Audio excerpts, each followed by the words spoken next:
He arrived before the lights were on. By design and by habit, Elias Grey had always come early to the things he hosted, the board meetings, the ribbon cuttings, the charity breakfasts where FaceTime mattered as much as funds did. But tonight he did something no one in his circle had ever seen him do. He walked through his own driveway in shoes speckled with mud, a thrifted coat about his shoulders, and in the small, worn pocket of that coat, he kept 2 dull coins that had been saved in a glass jar on his kitchen counter for years, the same 2 coins he used in memory when he wanted to remember a different kind of economy. A valet would later tell a friend that the stranger at the gate looked like a man who had lost his way. The caterers would say he looked like one of the photographer's assistants, or the uncle of someone who had misplaced his wristband. He looked like a guest nobody remembered inviting.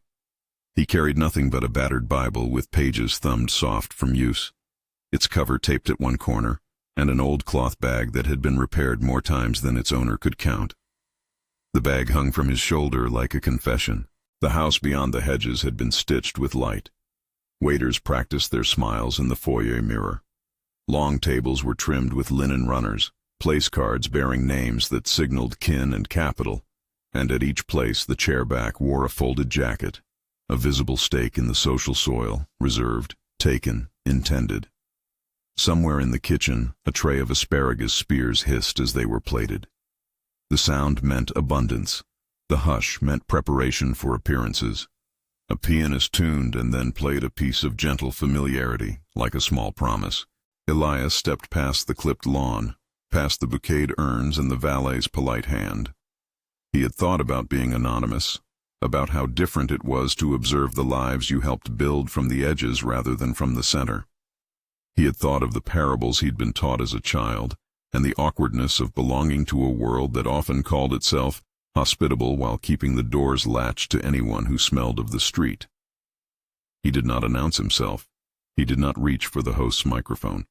He folded his coat closer against a mild evening breeze and walked into a side room where the staff kept folding chairs and cleaning supplies. There, behind the hum of refrigeration units and the clatter of trays, a few early arriving volunteers and relatives clustered around a countertop, laughing at something someone's nephew had done. The laughter softened when they saw him. No one offered him a guest badge. No one handed him a napkin with the embossed monogram. He stood against the wall, a figure made small on purpose, and waited to see how the room would receive the unknown. The room received him with the courtesy reserved for the insignificant. Averted eyes, sudden reorganizing of groups, a sympathetic nod at a distance. A woman with a clipboard crossed to the other side of the room as if an invisible force urged her away. A man with a nameplate, Williams, who managed the arrangements and the order of things, checked his watch and slowly rotated toward the door, creating a human wedge. The invisible announcement that this man was not part of the cocktail hour passed quietly from one table to the next like a wave. Elias sat on a folding chair near a stack of dessert plates. He placed his Bible on his knee and let his thumb trace the edge of its pages until the hum of small talk became something else, a study in human economy. He watched how hands closed around invitations, how people shielded their laps with purses and programs, how a jacket laid across the back of a chair became a clear sign, seat taken, do not trespass. At the far end of the room, a reserved table had been set up for family, a carved chair for the family patriarch, with a silk program carefully folded on the cushion, a place for Rachel, the woman who had been his partner across decades, reserved with a card that carried not a title but a small flourish of their initials. He let the thought of Rachel's initials rest in him like a question. She had known, of course. He had told her he would come early. He had told her he wanted to see without being told. She had closed his hands in hers the way she did when she gave him a weathered blessing, and then turned back to the mirror to check that the lapel of his suit lay right. Now, while he sat pretending he belonged to no one, he felt the quiet of that intimacy as both armor and ache. A server passed with a tray of amuse-bouches. A hand swiped a canapé that had been placed on a tiny silver stand. No one made space for the man with the muddy shoes. He reached into his coat and took out one of the coins, small and scuffed. He had kept them because long ago a priest had told him that wealth without ritual is like a lamp with no wick. 2 coins, the priest had said. 2 little acts to remind you how the world asks for tenderness. Elias let the coin roll between his fingers and then laid it on the edge of the folding chair, not to be re-administrated by anyone but his own conscience. A woman named Nancy, one of the volunteers, warm in the way of people who inhabit the edges of social life, spotted him then. She was carrying a tray of napkins and stopped short, her face softening. She did not offer him a napkin as a favor to a stranger. She offered it because she recognized the way a person can be invisible and still be human. She said simply, "You look like you could use a coffee." That was Deborah's doing. Deborah did not arrive with the family. She had a cousin somewhere on the guest list and an honest hunger for being known. She took second jobs when bills ran long. On her hands, the skin of someone who washed dishes and also turned bakery dough knew the language of work. She noticed things others smoothed over. When she saw Elias, she saw a man who had made himself small on purpose, not a man who ought to be shooed away. She crossed the room with a paper cup that smelled faintly of burnt beans. "Sit here," she said without preamble, gesturing to the chair next to her own. "There's coffee. They put too much syrup in some of it, but it keeps you upright." Elias, who had rehearsed his silence, found himself answering with a grin that was almost free. He took the cup. It was warmer than he expected. They talked about nothing at first: the weather, the town's potholes, a stray dog Deborah wanted to rescue. He spoke as if he had nothing to lose, and she listened as if there were nothing to gain. When the conversation turned, as such conversations always do, to why she had come, Deborah shrugged and said she had been invited by a cousin who promised the little family stories would be like old movies. "I like old movies," she said. "They feel like belonging, even when they're not real." He watched her with the tenderness of one who had seen the world refuse and still make an offering anyway. The way she adjusted the napkin on her lap, the way she tucked a loose curl behind her ear. These were small domestic miracles. A stray grapeseed from a past hors d'oeuvre stuck to her shoe, and she absent-mindedly flicked it away with the same respect people reserve for small things that are harder than they look. She did not know who he was. That, more than anything, seemed to change how she spoke to him. She offered him the last piece of a toasted sandwich she had palmed from the kitchen, and he accepted it like a sacrament. She did not place the sandwich on a silver tray and preface it with an anecdote about charity. She simply said, "Eat. It's better than standing and pretending." He thought of Matthew's stories, of kings and hungry faces, and of Rachel's hands when she gave him the blessing earlier. He felt, quietly, that something inside him was taking its shape again, the shape that wanted to know how the people who shared his tables would treat those who had nothing to offer. In the parlor beyond the folding chairs, guests were arranging themselves into the choreography of a gathering meant to be remembered. There were speeches promised, promises already made, and photographs scheduled between courses. Names were being repeated like litany: Elias, Rachel, Lydia, Thomas, so that everyone would know where to stand and what to say. A cousin who ran a local nonprofit autographed napkins and slipped them into the hands of people whom he thought might look good in the annual report. Elias watched as pockets of hospitality were engineered.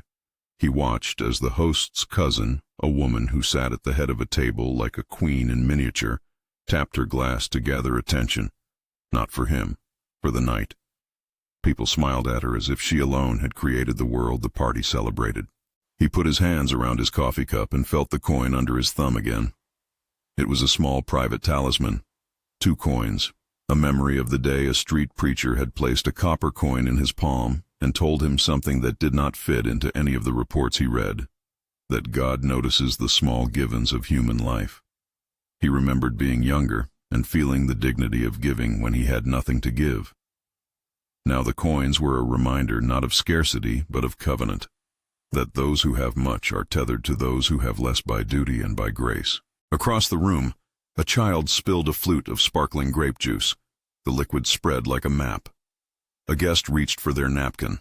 Then, noticing the stain of juice across the polished tablecloths, stepped back in a motion that declared the child's presence undesirable. Someone else, A volunteer with paint-speckled sleeves pulled a napkin around the little hand and knelt to wipe. The two movements, one of avoidance, one of care, unfolded at the same moment and told the room everything it needed to know. When a family member approached the staff room, Elias watched which family member first. Williams intercepted him with the practiced diplomacy of someone who kept the family's social weather forecasts. Williams had a jaw that softened in the right light and a habit of consulting the guest list like scripture.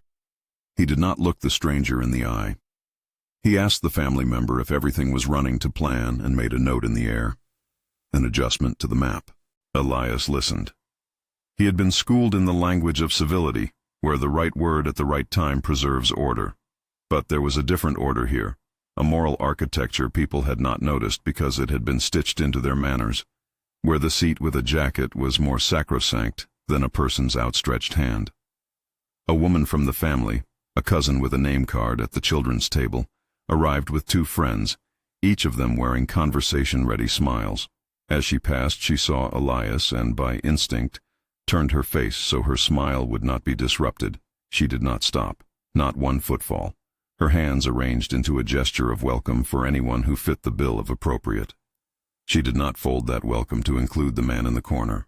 Elias, who had spent his life making lists of necessity, philanthropic, logistical, reputational, felt something like a small, hot grief. It was not dramatized. It settled in him like a stone. He remembered his father, who had taught him that wealth was an instrument, not an armor. He remembered a moment decades ago, in a church that smelled of old hymnals, where a pastor had read without commentary, "I was hungry and you gave me something to eat," and let the words sit like a question in the air. He watched as Martha, one of the more diligent volunteers, moved gingerly toward him with a tray. She recognized the cost of being present in a room where presence was a currency. She placed a small plate with a cluster of grapes and a wedge of cheese on his folding table and said apologetically, "I know it's not the same, but it is enough," he told her, and she smiled as if a note had been paid back. Deborah, when she talked about people, spoke in that way that someone does who has known both the holiness and the ordinariness of kindness. She told him a story about how her grandmother had kept a box of alone matchbooks in a dresser drawer when they moved from one place to another, because a matchbook could start a stove and a stove could begin a day. The story was not about grandeur. It was about the small, sustaining acts that stitch the world together. "People will do what makes them feel safe," she said, not accusing but naming. "And sometimes safe looks like putting a coat on a chair. Sometimes safe looks like looking away." Elias turned the coin over in his hand. "And sometimes safe looks like seeing and doing nothing," he said. "Sometimes," Deborah agreed, "but sometimes safe looks like offering a sandwich or a seat." Her eyes met his for a long second. There was neither patronage nor posture in her look, only the uncomplicated reality of someone who had learned to recognize hunger and to respond. He thought of how the room had flinched from him, how many small, almost imperceptible habits of exclusion lived under the guise of grace. An elderly man, Elder Thomas, took a seat at the head table a few minutes later. He had been the family's bishop of sorts for decades, a man whose counsel had smoothed over feuds and who carried with him a quiet authority people deferred to even when they disagreed. He had the patience of a man who loved order. Tonight he wore the expression of one who had come to receive and to bless. From the head table came a murmur of gathering. A microphone was set on a small podium near the hearth. For a breathless moment, the room folded into expectation. Elias, who could have stepped out then and revealed himself, did not. He stayed where he was, a man in a borrowed anonymity, and watched as Elder Thomas stood and cleared his throat. Elder Thomas did not know the stranger in the back. He did not know the small drama of a coin placed on a folding chair. He rose because it was the habit of elders to bless tables, to call people to their better angels. He spoke in the language elders use, soft, firm, designed to close the space between dignity and the lapse of memory. He told the assembled that tonight was not only a moment to celebrate abundance, but to remember the ones the abundance was meant to serve. He told the story, the Good Samaritan, that old parable spun like a mirror across generations. He did not embellish it. He held it up and let it do its work. His voice carried across the room. Elias felt the story as a slow tightening. He had read that parable in many languages. He had read it in shareholder reports translated into a rhetoric of corporate social responsibility. But here, in the living room with linen and laughter and suits that smelled of dinner, the story felt like a test. The story landed. Heads bowed a few degrees as if to keep from looking at anything that might disturb the placid choreography. People settled into themselves. A cousin laughed softly at the recollection of a family tale, not without tenderness, but with a relief tinted by the knowledge that the parable was a solvable riddle in their hands. Invite one or two, write a check, host another breakfast, and the ledger would balance. Elias sipped his coffee and listened to the way virtue can be administered like a payment. He thought of how many of his own charities he had divided into neat boxes labeled engagement and outcome, and how in the brash calculus of metrics, a human being could become a line item. Deborah, leaning in, nudged him with her shoulder and shook her head the way you shake off rain. "They know the words," she said, sotto voce.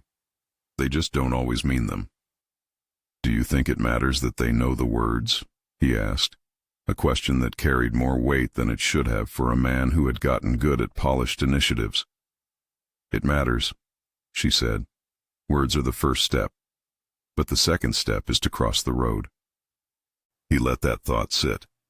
He remembered crossing roads in other times, roads where he had invested and other roads where he had turned away because the return was low.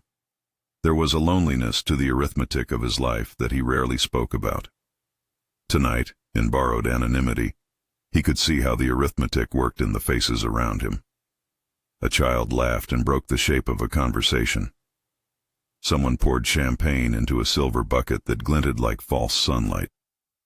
The 2 coins in his pocket clinked as he shifted. He took them out and held them in his hand for a moment, feeling their edges.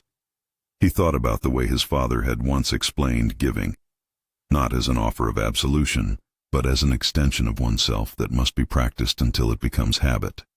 He had practiced other things his whole life, acumen, strategy, discretion, but not enough of that gentleness that looks like interrupting comfortable plans for the sake of someone who is not scheduled to belong. A teenage niece moved through the crowd carrying a camera. She paused by the buffet where a man from the catering staff had left a plate of bread. She snapped a photo of the bread as though it were a still life and then moved on, capturing lives like proofs of being in the room. Elias watched how the family's eyes rested briefly on him and then slid away as if he had been a piece of furniture moved out of place. He could have risen and introduced himself. He could have taken off his coat and folded it neatly over the back of an empty chair with a name card. Instead he stayed, and the staying felt like a testimony. When the first visitor, an influential friend, arrived in a flourish of jokes and compliments, Williams met him at the threshold with that practiced warmth that had cost him 1,000 small compromises. Williams had known Elias long enough to recognize the profile of his influence and to adjust the air accordingly. He made introductions, rearranged chairs, cleared a path like a minister of order. He checked that the family sat where they should and that the most photogenic faces were angled for the cameras. Elias, watching this choreography, realized how often stewardship wears the uniform of protection rather than the shape of hospitality. He thought how his own stewardship had included protective walls to preserve the dignity of those within them. He wondered, without rancor, how porous those walls could be and still remain useful. Deborah listened, and then, quietly, she reached into her little cloth purse and pulled out a mismatched pair of something, perhaps a napkin, perhaps a ticket stub, and offered him a small gesture. She placed a paper plate with an extra piece of bread in front of him and, without ceremony, set her hand on his shoulder as if marking the human truth that proximity makes kin. "No speeches," she said, smiling like a person who knows that the best language is sometimes the absence of it. Elias's chest loosened in response to that unassuming touch. He felt seen, and it was a seeing that did not demand repayment. A warmth rose in him, not because he had been honored, but because the human economy of the room had been momentarily disrupted in favor of a direct, unbanked exchange. Time passed in small, knotted threads. People adjusted to the presence of a stranger. Some educated glances toward him became kinder, as if being near a man who was not listed on the program humbled them into gentler forms of courtesy. Others hardened, not cruelly but predictably. Too many obligations and a fragile sense of social capital kept them practiced in the art of selective attention.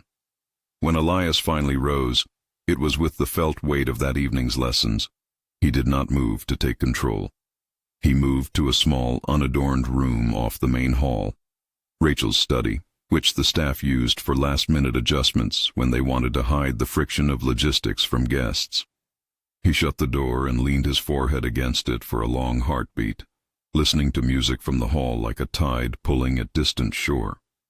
He folded his hands over his Bible and, in a voice that was not for the room but for something steadier, spoke aloud, "Lord, show me the truth about my house." The prayer was not ornate. It was the honest cadence of a man who had realized that to test a community was also to test himself. He asked not for proof that he was right, but for courage to respond differently if he saw something that needed change. His voice did not carry the bravado of a judge. It carried the light of someone who desired to be a shepherd rather than a warden. Rachel had left him a note on the desk that read, simply, "Go and listen. Come home with what you hear." He had written her a small message back, brief because the real talk between them was the kind that lived in their hands, saying he would, and then he tuned the sweater of his conscience like one smooths a scarf. Elias set the 2 coins on the desk before him and watched them catch the pool of lamplight. They seemed absurdly small, and yet, in that room, they were enormous as sacramental objects. He thought about leaving them as a sign, leaving an emblem of the night for the family to find, a tiny scandal, an invitation to conscience. He thought about the possibility of making them a moment, something tactile that would translate a private test into a public mirror. He washed his hands, then, with a care that felt liturgical, rinsing the dust from his fingers, feeling that mud that had coated his shoes was not mere grime, but a story that he had carried along with him. He straightened his back and stood in front of the mirror. The man who had sat at the folding chair still sat in him for a moment, a silhouette that would not immediately lift. A knock at the door from Williams, calm, routine, brought him back. "Are you ready, sir?" Williams asked, the man who had stewarded everything standing politely on the other side of the hinge. "Almost," Elias answered. He folded his hands over the Bible and tucked the coins into his palm. He did not look for permission to do what he was about to do. He had chosen this test. He had chosen to leave the safety of the program and to see who would cross the road and who would not.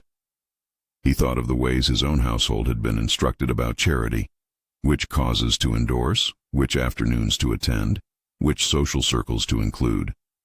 He thought of the quiet corners where the poor were thanked with a pat and a press release rather than welcomed to the table. He thought of all the ways in which the faithful had learned to be correct and not necessarily kind. Deborah came by then to refill her cup and paused in the doorway. She looked at him with a look that asked no questions he did not want to answer. "Go slow," she said. "Don't let the spectacle swallow the thing it points to." He put his hand over the 2 coins again. He was not doing this to unmask for the sake of spectacle. He wanted to know. He wanted to see whether his household would bend toward the least or tighten into the mutual admiration society it often became. He loosened his coat and, with deliberate steadiness, began to change. He would step into the light as his true self in a while. He would set before everyone the fact of his test, and he would not shout. He would read whatever needed to be read, and he would ask them to meet what they found honestly. He smoothed his shirt beneath his fingers and remembered a line Deborah had spoken earlier about how sometimes the second step is crossing the road. He had crossed in a smaller way tonight, by becoming the person their practices had made invisible. The next step was to call attention to the gap he had found, without weaponizing it into humiliation. He folded the thrifted coat and put it into the cloth bag. He placed the 2 coins in the Bible, between pages he'd marked years before, with a receipt and a photograph, almost hiding them as one tucks a truth into a book. He would place them later on a podium. He would do this not to shame but to summon. A guest in the distance, Lydia, his cousin, one of those people whose life was an outward translation of networks and surface kindness, leaned toward Rachel as she passed. Their laughter was like a curtain being drawn. Elias could have called her name across the room. He chose not to. He was not testing for an immediate confession. He was testing for a posture. Would someone reach for the stranger as Deborah had, or would they smooth the world back into its programmed softness? As he straightened his tie, he let himself feel the ache of expectancy. This was not a trap. It was the risk of inviting truth to land in a home that had learned to love its own image. He hoped, gently, tentatively, that the night would not be only revelation, but also repair. He hoped that his household would take the small offered steps. A seat given, a hand held, an overlooked person welcomed. When he opened the door and stepped back into the warmth of light and soft music, he felt for a moment the two worlds balancing at his shoulders like a pair of scales. He kept the Bible close, and in his pocket the coins made a sound like a pulse. He moved with a care he had not known he possessed, not to surprise but to invite. He walked toward the room where the family gathered, where the music breathed and the life of their circle hummed in its deliberately arranged way. Behind him, in the quiet he had left, the folding chairs remained quietly in place. Deborah watched him go, and in her eyes there was neither triumph nor condemnation, only the quiet watchfulness of someone who knows that small acts of goodness matter more than any speech. Elias paused for a second at the threshold, feeling the heat of the room on his face, feeling the responsibility that wealth had taught him to wear without flinching. The coins in his pocket were not a secret now, but a question waiting to be placed. He breathed once and stepped fully into the living room, ready to be who he had spent the evening trying not to be, a man who had tested his household to find what it loved best, its image or its neighbor. He paused at the edge of the living room as if he could hold the air itself steady. Listen to the music, catch the ripple of laughter, test the temperature of attention. For a long second, nothing happened. The room continued as if it knew nothing of the small drama he had staged in service of seeing. Then, as if moved by some slow orchestra cue, conversation thinned and people turned toward the hearth where the podium waited. Elias walked slowly. He did not stride. He did not demand. He carried the Bible in one hand and the cloth bag with its thrifted coat in the other. The coins in his pocket were a soft, private sound. In his palm they mapped the shape of the question he meant to ask. He passed under the string of lights that had been chosen to make everyone look luminous. He noticed, with the same quiet attention he had used all evening, the small logistics of belonging. A hostess touching a program to her chest as if to shield it from being misplaced. A cousin smoothing the fabric of a spouse's lap so their posture would be photogenic. A photographer angling his lens to make a certain laugh freeze as evidence that everything was right. When he reached the podium, he set the Bible down, opened it with a small, reverent motion, and slid the two coins onto the wood where they made a light, uncomplicated sound. The coins were modest things, a penny and a nickel, say, or 2 nickels. But in their modesty, they were enormous, a sacrament of memory, a witness to the private ritual that had brought him to the folding chair and back. He let his hands rest for a moment on the opened page, feeling the texture of the paper and the weight of the room's attention. He had not come to make headlines or to humiliate. He had come to see the shapes of hearts when the statute of reputation had been temporarily lowered. He cleared his throat and spoke without flourish. "I came here tonight to listen," he said, "not to accuse, not to shame, to listen." There was a gentle, almost imperceptible intake of breath. The instruments of the party, polished silver, practiced smiles, sat in a brief, expectant hush. Elias lifted his eyes and allowed the hush to settle into the simplest thing he could offer them, a text that had sat with him since a childhood pew. He read, and the words fell into the room like a mirror placed at the center of a family portrait. "Then the king will say to those on his right, 'Come, you who are blessed by my Father, inherit the kingdom prepared for you from the foundation of the world. For I was hungry, and you gave me food. I was thirsty, and you gave me drink. I was a stranger, and you welcomed me. I was naked, and you clothed me. I was sick, and you visited me. I was in prison, and you came to me.'